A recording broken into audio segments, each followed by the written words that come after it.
Notre aventure commence en 1995. Nous lançons en France une innovation de service, un métier sexy, le dépannage de flexibles hydrauliques sur site. Notre rêve, un réseau national de véhicules d'intervention pouvant assurer le dépannage de machines. On arrive dans l'heure, on dépanne dans l'heure. 12 ans de croissance effrénée.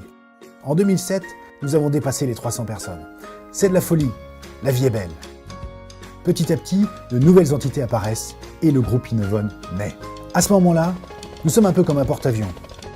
Nous sommes 8 fois plus gros que notre premier confrère.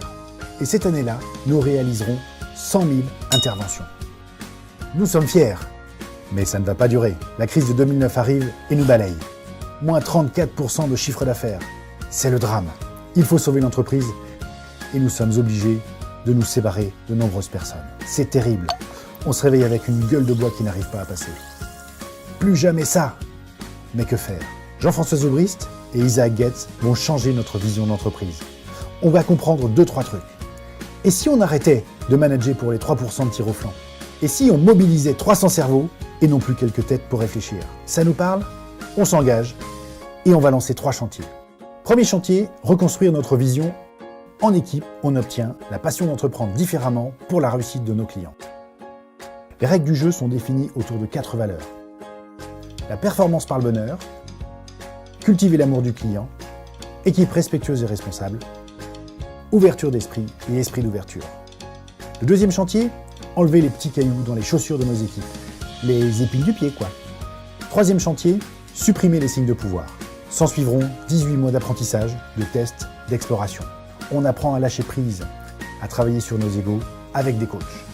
Car la plus grande bataille est à faire sur soi.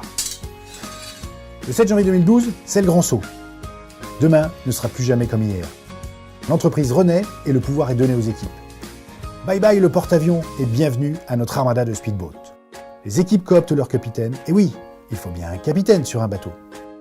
On transfère le pouvoir de décision.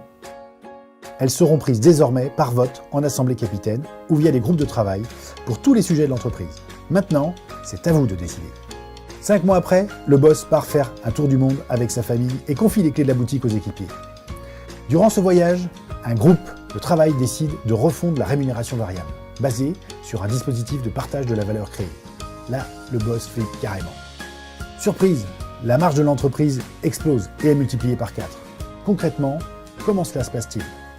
La confiance est au cœur de notre organisation. L'information n'est plus un enjeu de pouvoir. Le volontariat est au cœur de l'action. On bascule du contrôle à l'autocontrôle. Une culture de l'erreur est promue. Les équipes recrutent et décident des investissements. Les anciens managers sont reconnus pour leur expertise qu'ils partagent avec tous. Puis un jour, on voit que ces changements dans l'entreprise ont aussi un écho dans nos familles. Ce n'est plus une entreprise, mais 300 familles. Et comme la bascule est engagée dans des centaines d'entreprises, et pas les moindres, il s'agit de centaines de milliers de familles qui sont concernées. Et si ce changement sociétal pouvait venir de nous, de nos entreprises? Aussi, tel le colibri qui tente d'éteindre le feu avec son petit bec, nous aussi nous faisons notre part et partageons à qui veut l'entendre cette histoire de transformation.